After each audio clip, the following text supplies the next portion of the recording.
Alright everybody, how's it going? Sam here with another video, and today this is going to be on just exactly what Project Lazarus is, how you play it, and kind of like a little bit of a beginner's guide now that I have a better understanding of what is exactly going on. So, Project Lazarus, it is a roguelite action, bullet hell type game where you go in, you kill tons of mobs, you get currency, you use that for upgrades, rinse and repeat basically. There is a leaderboard for this game for each of the 3 maps, and there is also 2 game modes for each of the 2 maps. There is just normal and there is just hyper. So hyper is pretty much just normal on steroids. The waves are a little bit different. There's more mobs, higher density, little additional like map effects, stuff like that.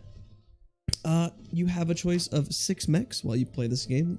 The Lazarus is the one that is unlocked for you first, and then you can unlock 5 additional ones. The price is really cheap, so don't worry about like, oh, it's gonna take a ton of time to unlock these. No, it's pretty simple. You could probably get them in the first like hour or so of playing the game. So each mech has its own special little abilities. So the Lazarus, for example, when you hit 0 HP, you get a shield and you get some extra HP back. The Dozer gets armor whenever you go over enemies and run them over. Tombstone regens armor. The Arak mech gets additional crystals, so basically you get more experience.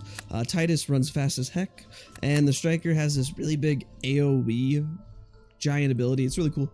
And each one kind of has a different play style. So another really fun thing about each one of these mechs is that they actually have different loadouts. And so if you go to the armory here, you can spend your Cavarium, which is kind of the resource that you're going out to these planets to get, and upgrade your weapon skills. And so these weapon skill upgrades are applied directly in game. So now when I go into the game, my machine gun, my flamethrower, shotgun, pulse rifle, etc., they all start at level 8 versus level 1.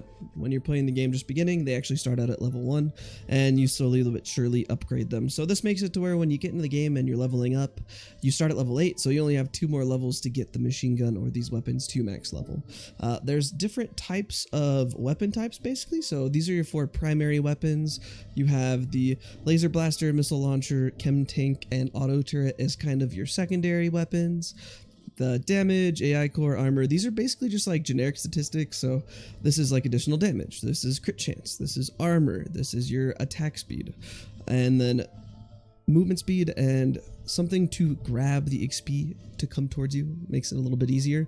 These 6 are kind of like, we'll call them your systems, and there's different slots for those. And then you have your 5 special weapons, and these are the ones that actually have evolutions. So the Cosmic Guarding, Orbital Strike, Siege Cannon, Tesla Coil, and Drone Pool all can evolve in game. It's really nice. And then these last 5 just make your life easier. This gives you more experience, this gives you more money, you get rerolls on your store, you can skip on your store, and then this gives you the emergency shield for every mech. So it's not just on the Lazarus basically. So as you go into the game, we'll go with the Arak mech because it is my favorite, and we'll just go on one of the random maps, hyper on grassland. And those are your 2 choices. You have to play through and beat the mission first before you unlock the hyper mode, but it's pretty simple and straightforward. So the whole point, just to go around, destroy enemies, pick up these little experience nodes, and level up. So here's what I'm talking about in regards to each mech has a different loadout. So the Arak mech has extra slots for weapons. So these are your weapon slots down here.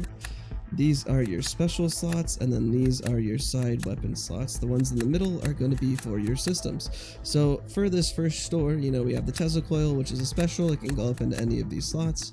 You have the missile launcher, and you have the pulse rifle. Do rerolls, see if we can get another machine gun. One thing that I never noticed is, so as you see this upgrade, it automatically wants to apply it to the machine gun, right? But you can actually just click one of the other slots and get a second machine gun. So if you want to get multiple of the same weapon type, you totally can. The only negative is that you can never take this off. So whatever the starting weapon is for your mech, it's always going to be the same weapon, and you can't do anything about that, unfortunately. We'll go back to the lobby just so I could show you guys the different loadout basically, so you have a little bit of a better understanding. So when you go in, we'll play Tombstone for this and play Hypergun on grasslands. And I just wanted to basically show you that the different mechs have different loadouts depending on kind of what their specialty is. So this mech starts with a flamethrower. This is also the one that, as you can see down here, my energy or my armor is going to go up every single 6 seconds.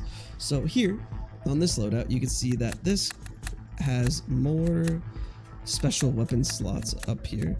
Still has the same 3 in the middle. It actually has 2 weapons and then 2 secondary weapons, but for the specials you actually have 4 slots.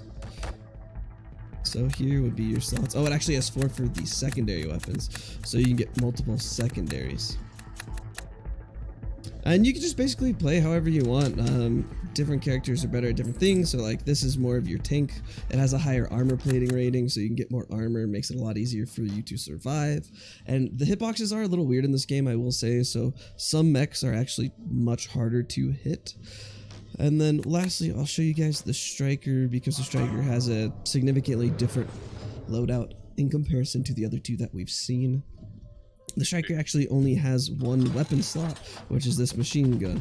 I like how the striker looks. It reminds me of an old-fashioned Gundam, so I appreciate that. But the striker has 6 special slots for your supports, so you can pretty much get every single one of these. The only one that you can't fill in is this one, and that's because this is the special for this character. It's this giant AoE explosion that deals a ton of damage. It's really nice, but you only get 1 weapon, so that's your kind of negative. You have to play around just dealing a significant amount of damage with that machine gun, and then hoping that your specials and your secondaries are enough damage. Overall, you play through, you get a score at the end of the game, you get this currency, Cavarium, to upgrade in the armory, and then the whole point is just to get a higher score on the leaderboard. The leaderboards you can see for every single map, and the one I'm doing the best on so far is the desert. I'm 246, you see that in the earlier.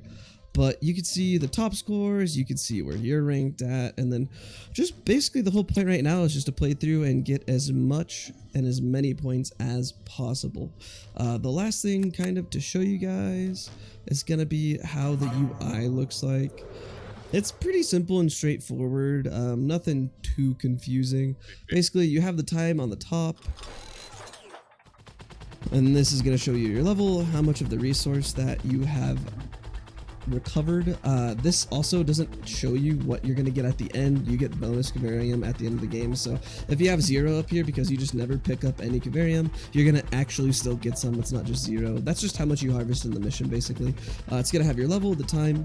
Down here at the bottom left is your HP, and then in the bottom right is your armor plating as well as your armor rank.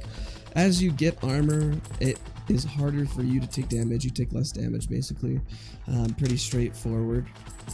Another really nice thing is, if you want, you can actually get 3 of the same thing in here. So if you want 3 gravity retractors, you want to just grab every single experience as it drops anywhere on the map, you can pick up 3 of those if you really want to. It just really depends on your playstyle. You can go 4 of the same weapons, you can go 2 of the same specials, you can do 2 of the same secondaries. There's a lot of customizable mechanics in this game that make it really fun for you to be able to play however it is you want. The last thing to show you is just down here is your kill count, so you can see how many mobs you've destroyed every single mission that you go. Project Lazarus, it is a lot of fun, I have to say. I don't have a lot of complaints for this game. It is really, really enjoyable. It's a nice, like, mindless grind. I like playing it while I'm, like, listening to other videos and stuff like that, or listening to music. It's really entertaining. Really gets your butt clenching at the end of it when there's just endless amounts, especially when you're playing Hyper. Hyper does have an end. There's just multiple bosses that spawn, but those last like 3 minutes of the Hyper runs, you just have so many mobs running at you that can just basically kill you in 1 second. So it is a ton of fun. I highly recommend it, guys. You can find it on Steam. I think it's $3 or $4 right now. It might be on sale, so definitely go and check it out if you think this is the type of game for you. Otherwise, thank you so much for stopping by, and I will see you guys on the next one.